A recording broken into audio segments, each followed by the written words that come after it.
అసలు మొగళ్ళ బతికి ఇంత దారుణంగా తయారైతుందని అనుకోవట్లేదండి యాక్చువల్ గా. బండి భగీరథ్ని అరెస్ట్ చేయాలి, ఆయనని చంపాలి, ఓడు ఉరి శిక్ష చేయాలంటుండే. అసలు ఏం చేసినండి తప్పులు? పోక్సో పోక్సో పోక్సో అంటారు. పోక్సో చేసి ప్రతి ఒక్కరిని కూడా జైలుకి చేస్తారా?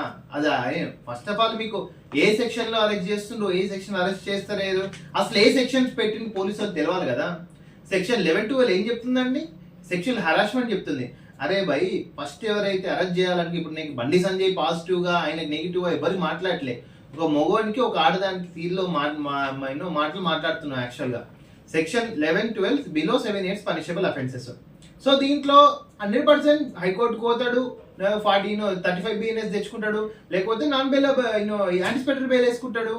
అసలు ఫస్ట్ సెక్షువల్ హరాస్మెంట్ అంటే ఏంటి, రొమాన్స్ అంటే ఏంటి, అటెంప్ట్ టు రేప్ ఏంటి, అటెంప్ట్ టు సెక్స్ ఏంటి, సెక్స్ అంటే ఏంటి ముందు తెలియాలండి యాక్చువల్ గా.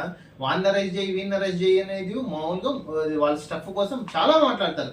సో 100% ఈ కేసులో నాకున్న పరిజ్ఞానం ప్రకారం 100% బండి సంజయ్ సన్ భగీరథ 100కి 200% అరెస్ట్ అయ్యే అవకాశం లేదు. అరెస్ట్ చేసినా కూడా కోర్టు ఇట్లా పోతాడు, ఇట్లా బయటికి తీసుకొని వస్తాడు. అంత పెద్ద కేసు ఏం కాదు ఇది.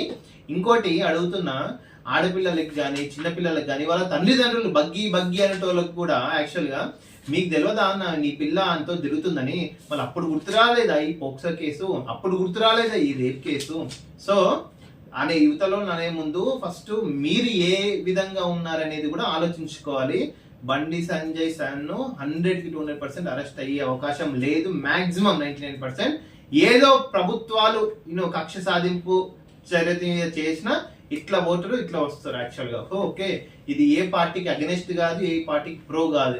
ఇది ఒక ఆడపిల్ల కానీ, ఆడపిల్ల వాళ్ళ ఫ్యామిలీస్ కానీ పోక్సో రేప్ కేసు అనే పెట్టాల్సిన సందర్భం వచ్చినప్పుడు ఇవన్నీ కూడా మీరు ఆలోచించుకోవాలి. తల్లిదండ్రులు, ఎస్పెషల్ ఆడపిల్ల తల్లిదండ్రులు కూడా కేసు అంటే అదే కేసు ఏం పొజిషన్ ఉండదు యాక్చువల్ గా.